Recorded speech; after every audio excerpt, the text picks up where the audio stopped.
하나님 말씀 룻기서 1장 16절 17절 말씀을 보겠습니다. 룻기 1장 16절 같이 합독하겠습니다.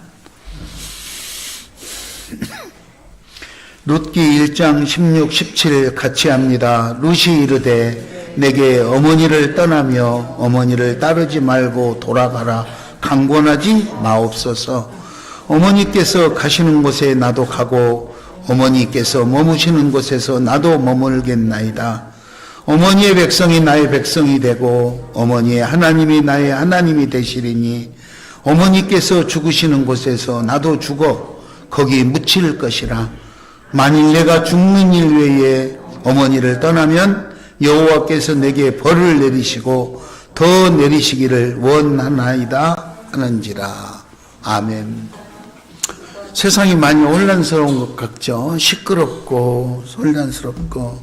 오늘 아침에 뉴스를 들었더니 전 세계적으로 전쟁 준비를 하는 것인지 방어 준비를 하는 것인지 그렇게 해서 그 무기를 사고 뭐 이렇게 하는 그런 비용이 전 세계 모든 나라들이 엄청나게 증액이 됐다고 뉴스에 막 나오더라고요. 우리가 평화롭게 살면 그 무기 사는 그 금액이 다 필요 없는 돈 아니겠습니까? 그런데 누구를 공격하려고 그러는 건지 공격을 방어하려고 그러는지 모르지만 무기 구입하는 그런 비용들이 각 나라들마다 엄청나게 그렇게 증액이 됐다는 뉴스를 들으면서 세상이 어디로 가는가 마음이 참 많이 아팠습니다.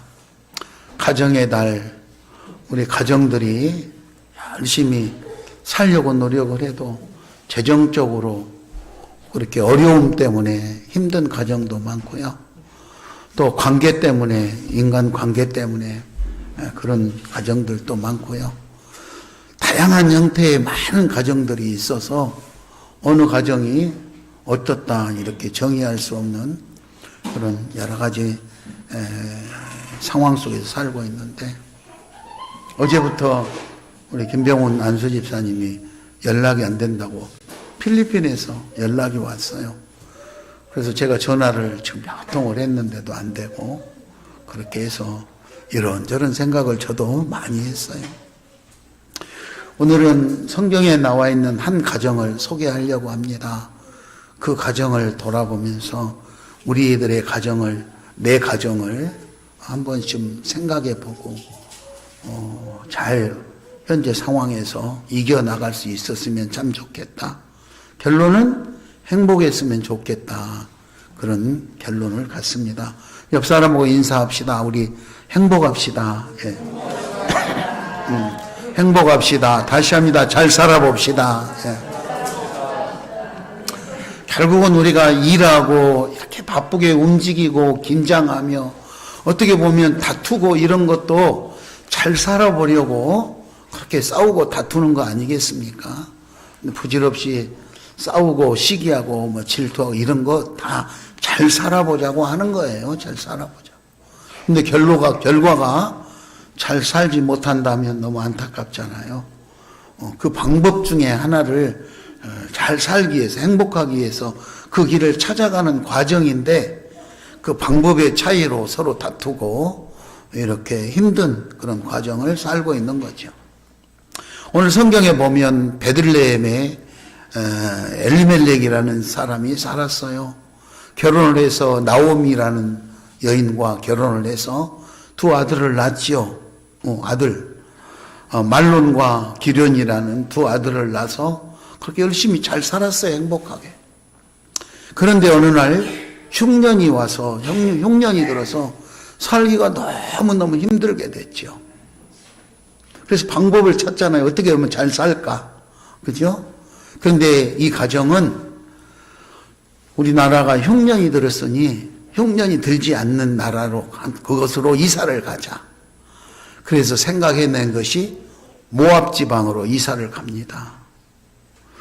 베들레헴은 하나님께서 정해준 땅이었으니까 거기서 어떻게든지 버티고 살아야 되는데 사람의 생각으로 그래 우리 이사를 갑시다. 그리고 모압 지방으로 이사를 갔지요. 그것이 탁월한 선택이었는지는 모르지만 그곳에서 큰아들, 둘째 아들 다 혼인시켰어요. 결혼시켜가지고 잘 살았죠. 그래서 엘리멜렉과 나오미는 이제 두 아들을 결혼시켰으니까 손주도 보고 이제 무난하게 잘 살기를 바랬었겠지만 이게 어찌된 일인지 갑자기 한 10여 년 지났는데 남편이 죽고 큰아들이 죽고 둘째 아들이 죽고 남자들이 다 떠났어요. 결국은 이 어머니 나오미 입장에서는 본인과 젊은 두 며느리만 남게 됐어요. 상황이 아주 엄청나게 생각할 수 없는 그런 어려운 환경 속으로 빠져들었던 거죠. 오늘 우리가 살아가는 우리들의 가정에서도 잘 살아보려고 행복해 보려고 이런저런 계획을 세우고 그 일을 추진하지만 우리가 생각지 못한 여러 가지 어려운 문제로 인해서 감당할 수 없는 그런 어려운 환경에 빠질 때가 있어요. 그럼 빠질 때가 있어요. 근데 그런 어려운 환경 속에서 당시에 경제적인 역할을 맡았던 남자들이 다 떠나고 경제적으로 아무런 역할을 할 수 없는 여인들만 남았잖아요. 그 당시에는 사람을 한 명, 두 명 숫자를 세어내는데 여성들은 숫자에도 안 들어가던 그런 시절이었기 때문에 얼마나 이 생활을 한다는 것이 어려웠겠습니까? 그런 생활에 두 젊은 며느리만 남은 이 시어머니는 어떤 방법으로든 결단을 내려야만 했어요. 내가 무엇 때문에 이렇게 됐을까? 잘 살아보려고 이 땅에 와서 열심히 살고 아들 결혼도 시키고 했는데 우리 가정에 내 삶에 왜 이런 환난과 시련과 고난이 닥쳐왔을까? 나오미는 얼마나 혼자 안타까워하며 괴로워했겠습니까? 그런데 오늘 룻기서 1장 13절에 보면 나오미가 그렇게 고백합니다. 나의 하나님이 손으로 나를 치셨다. 그렇게 말씀했어요. 그러니까 내가 나는 열심히 산다고 살았지만 어쩌면 내 삶이 하나님 뜻에 맞지 않았나 보다고 회개하는 장면이 나옵니다. 그래서 나오미는 결단하죠. 내가 고향으로 돌아가야 되겠다. 내 하나님이 계시는 곳, 내 고향 베들레헴으로 가야겠다. 그렇게 마음에 결단을 합니다. 그리고 가야겠는데 그러면 어떻게 갈 것인가? 딸 같은 두 며느리는 어떻게 하고 갈 것인가? 본문에서는 나오미가 결단을 하고 두 며느리를 불러서 그렇게 말합니다. 너희 친정집으로 돌아가라. 그리고 자기 혼자 고향으로 그렇게 가려고 합니다. 그게 오늘 본문 룻기서 1장 13절, 14절, 15절에 쭉 나와요. 그렇게 권면했더니 며느리가 어머니 아닙니다. 우리가 따라가겠습니다 하고 눈물로 울면서 그렇게 고부간에 눈물로 기도하다가 그래도 결론을 내립니다. 나는 너희에게 해줄 것이 아무것도 없다. 나를 따라가서는 인생에 비전이 없다. 희망이 없다. 그러니 너희 친정으로 돌아가라. 강권하는 시어머니 말에 첫째 며느리는 어머니에게 인사하고 갔다 그랬어요. 그런데 작은 며느리 룻이 오늘 본문 말씀 16절에 어머니 나를 떠나라고 돌아가라고 나에게 강권하지 마십시오. 더 이상 나한테 어머니 곁을 떠나라고 더 이상 나한테 그렇게 말씀하지 마십시오. 이렇게 말을 합니다. 그러면서 하는 말이 어머니 가시는 곳에 나도 가고 어머니가 머무는 곳에 나도 머물고 어머니의 백성이 나의 백성이 되고 어머니의 하나님이 나의 하나님이 되십니다. 어머니가 죽어서 묻히는 그곳에 나도 죽어서 묻힐 것입니다. 내가 죽는 일 외에는 어머니를 떠나지 않을 것입니다. 만약에 내가 어머니를 떠난다면은 나의 하나님이 나에게 벌을 내리고 더 내려도 내가 달게 받겠습니다. 이렇게 신앙을 고백하는 말로 강력하게 어머니 더 이상 나한테 떠나라고 하지 마십시오 하고 아주 매달리는 거예요. 당시 신앙의 공동체는, 이스라엘의 신앙의 공동체는요, 그 가족이 되잖아요. 우리 시온교회도 신앙 공동체가 되면 그 교회에 와서 등록을 하잖아요. 당시에는요, 신앙 공동체 안으로 들어오기 위해서는 남자들은 할례를 받았어요. 남자들은 할례를 받고 여성들은요, 이런 자기 신앙 고백을 통해서 신앙의 공동체 일원이 됐어요. 자기 친정으로 가면 자기가 믿어야 될 자기 신이 있겠지만 시어머니 나오미의 신인 하나님을 나의 하나님으로 영접하고 그 하나님을 따르겠다고 강력하게 그렇게 고백하고 있는 것을 볼 수가 있습니다. 당시의 배경이 사사시대라서 상당히 무질서하고 비신앙적이며 암담한 그런 시대적 상황이었는데, 그런 상황 속에서 며느리는 그렇게 고백하고 있는 거예요. 어두운 시절, 힘들고 앞이 캄캄한 그런 상황, 암흑의 시대에도 약속의 땅에서 환난을 면하기 위해서 자기들 계획으로 모압 땅으로 갔다가 엄청난 환난을 당하고 감당할 수 없는 시련과 연단 속에서 하나님 앞에 결단하고 돌아서는 시어머니 나오미의 모습을 보지만 두 며느리의 모습도 오늘 본문에서는 나타나고 있는 거예요. 나오미의 결단이 대단하지 않습니까? 며느리들을 돌려보내는 그런 부모님의 결단인 것입니다. 우리는 어떻습니까? 저는 이 설교를 준비하면서 생각해 봤어요. 시어머니인 나오미가 어떻게 생활을 했기에 며느리가 그렇게 엄청난 신앙 고백을 하면서 시어머니를 따라 나서겠다고 그렇게 몸부림을 쳤을까? 거기서 삶의 교훈을 발견하게 됩니다.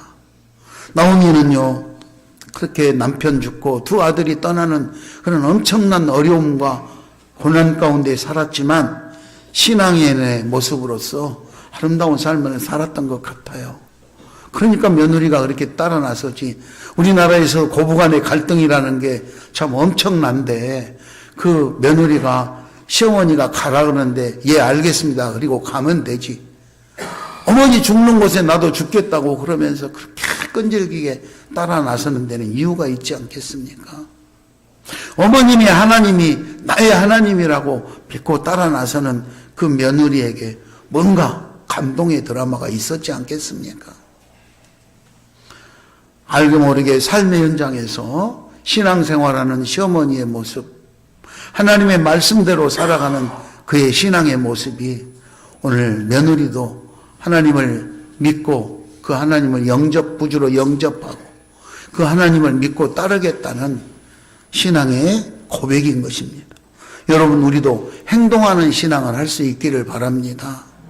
말로만 우리가 신앙생활하는 것이 아니라 위기가 닥쳐오고 고난과 환난 이런 것이 닥쳐왔을 때 내 신앙의 확신을 가지고 아주 목표를 향해 달려갈 수 있는 그런 신앙 고백이 이루어져야 된다는 거예요. 룻은요, 오늘 그런 신앙을 시어머니와 살면서 그런 자기의 신앙의 확신을 가졌는데 이제 시어머니도 삶의 결정을 내려야 될 상황에서 결단을 내리고 며느리도 삶의 결단을 내려야 될 상황 속에서 자기 삶의 확신의 결단을 내리는 장면입니다. 여러분, 우리도 결단을 내릴 수 있기를 바랍니다. 주님을 향해서 예수님 가시는 곳에 나도 가고 예수님 머무는 곳에 나도 머물겠습니다. 신앙의 결단이 있기를 바랍니다. 성경 말씀이 가는 곳까지 우리도 따라가는 겁니다. 성경이 멈추라는 곳까지에서 대담하게 우리는 멈춰야 됩니다. 우리의 신앙생활은 하나님 말씀이 하라는 데까지 하고 하지 말라는 곳에서는 멈추는 것입니다. 그런데 내 마음대로 하다 보면 어려움을 당하게 되지요. 그리고 어머니의 백성이 내 백성이고 어머니의 하나님이 나의 하나님이라고 했던 것처럼 예수님이 가족, 우리는 예수 가족으로서 예수님이 맺어준 가정, 그 가족이 내 가족이고, 예수님이 아버지가 내 안에, 내가 아버지 안에 있던 것 같이 했던 것처럼 하나님, 우리 하나님임을 고백하시기를 바랍니다. 예수님은요, 말씀, 설교를 하고 있었을 때 가족이 찾아왔다 그랬어요. 어머니와 그 형제들이 찾아와서 사람이 너무 많아가지고 예수님 앞에 가까이 갈 수 없을 때 예수님의 제자가 예수님에게 연락을 했죠. 예수님, 저 밖에 어머니하고 가족들이 찾아왔어요. 그때 예수님께서 말씀하십니다. 누가 내 어머니고 누가 내 가족이냐. 내 아버지의 뜻대로 하는 자가 내 형제요 자매요 모친이다고 그렇게 설명을 하셨습니다. 여러분, 오늘 우리가 이 시대에 살아가면서 우리 신앙 공동체 안에서 우리가 예수 가족임을 고백할 수 있기를 바랍니다. 옆 사람 바라봅니다. 여러분의 가족입니다. 옆 사람 바라봅니다. 당신이 내 가족입니다. 인사합니다. 옆 사람 보고 당신이 내 가족입니다. 그렇습니다. 꼭 혈연 관계를 맺은 자만 내 가족이 아니라 오늘 예수 안에서 우리는 한 가족임을 기억하시고, 우리 교회는요 그렇게 인원이 많지는 않지만 제가 이렇게 쭉 5월 가정의 달을 생각하면서 봤어요. 그랬더니 3살부터 90대까지 있더라고요. 다 있어요. 3살 어린아이부터 차곡차곡 다 있어. 3살 어린아이들, 또 10대, 20대, 30대, 40대, 50대, 80대 뭐 쫙 있어요. 얼마나 아름다운 신앙의 공동체인가. 문제는 우리가 그런 역할들을 다 해야 된다는 거예요.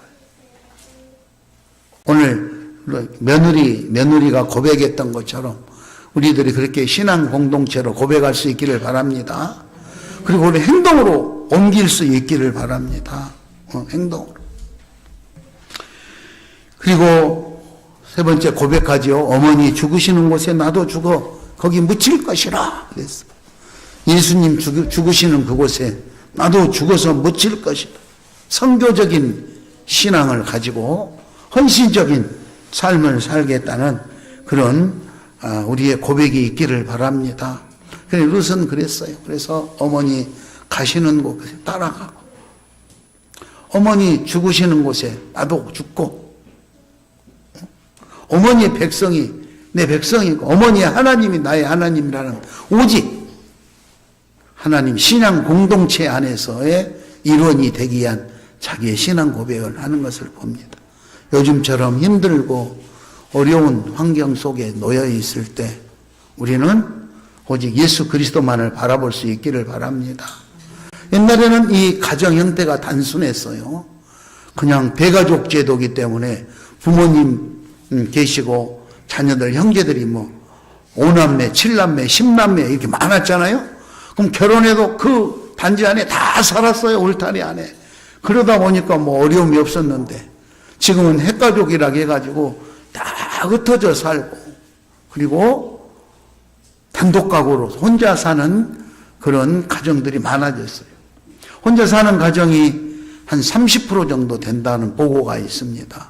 이후에 어찌됐든 그런 모든 가정들이 있는데, 그래서 저는 가끔 저만 해도 어렸을 때 고향 생각이 나요. 고향. 그렇죠? 고향에서 자랐던 친구들.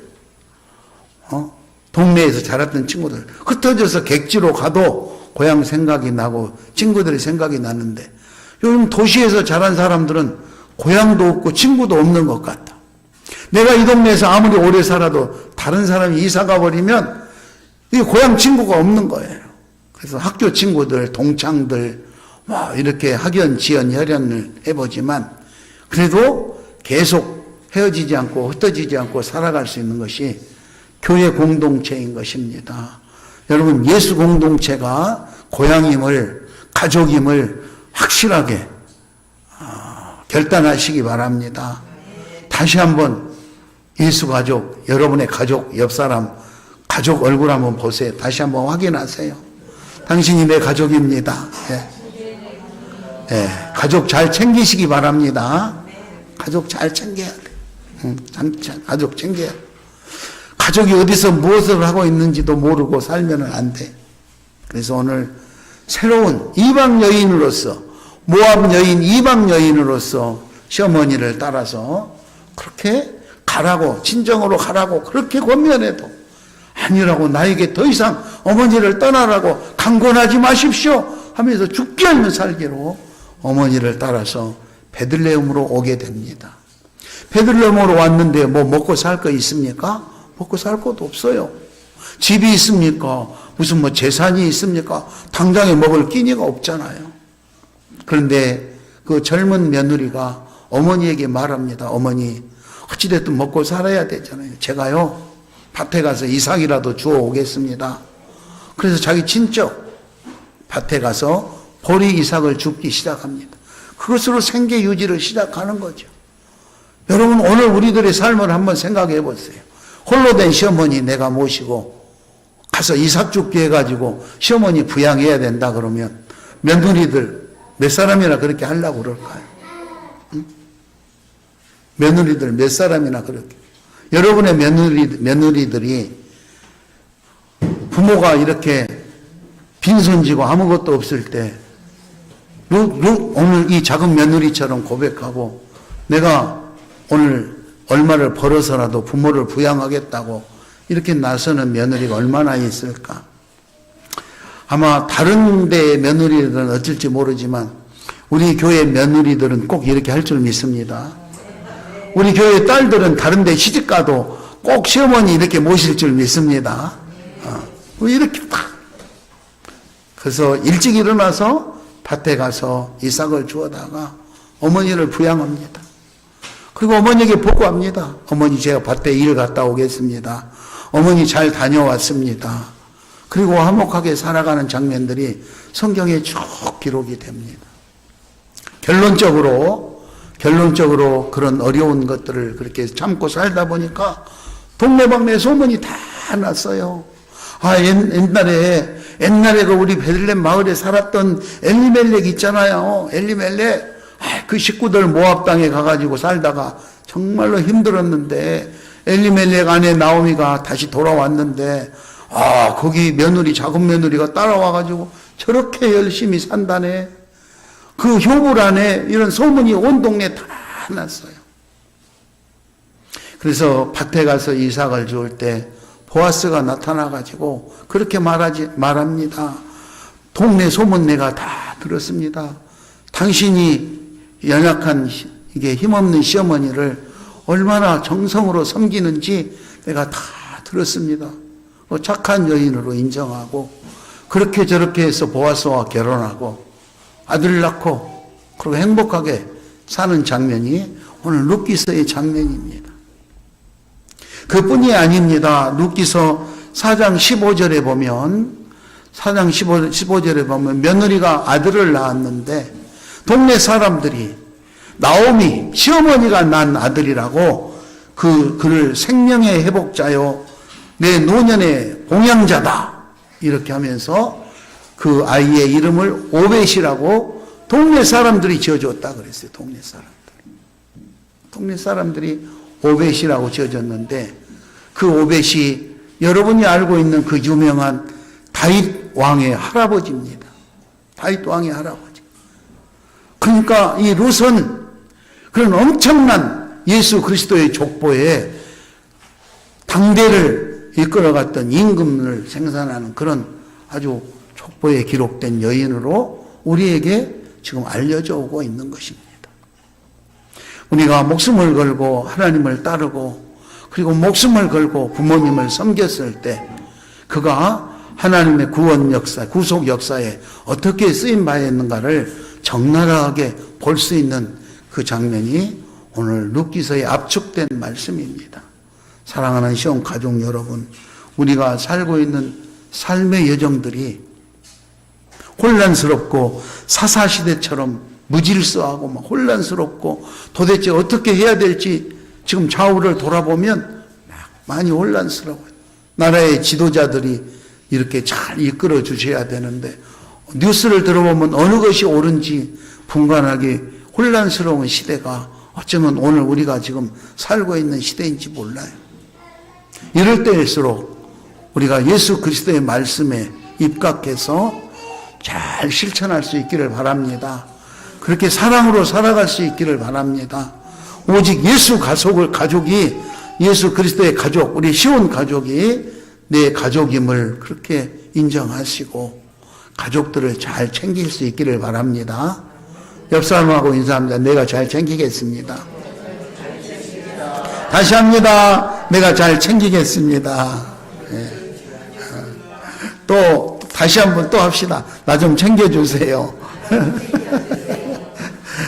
서로 외롭지 않고 아름답게 서로 소통하고 챙겨주고 이렇게 사랑하면서 행복한 예수 가족, 예수 공동체, 신앙의 공동체 이루어갈 수 있기를 예수의 이름으로 축원합니다. 우리 이 시간 가슴에 손을 얹고 한번 기도하는 시간을 갖겠습니다. 오늘 베들레헴에 살았던 엘리멜렉이 잘 살아보려고 노력했지만 여러 가지 원치 않는 환경 때문에 이렇게 환난과 시련과 고난을 겪었지만 결국은 하나님 한 분 오직 하나님을 의지하고 신앙으로 견디었더니 마지막에 행복한 그런 해피엔딩이 있었다는 드라마 같은 룻기서를 들었습니다. 오늘 우리들의 삶의 여정에도 아무리 힘들고 어려운 일이 있어도 오직 예수 그리스도 그리고 예수 공동체 안에서 신앙으로 똘똘 뭉쳐 행복하게 해달라고, 내가 그렇게 며느리 룻처럼 살겠다고, 시어머니 나오미처럼 살겠다고, 그렇게 살게 해달라고 가슴에 손을 얹고 우리 합심으로 한번 기도합시다.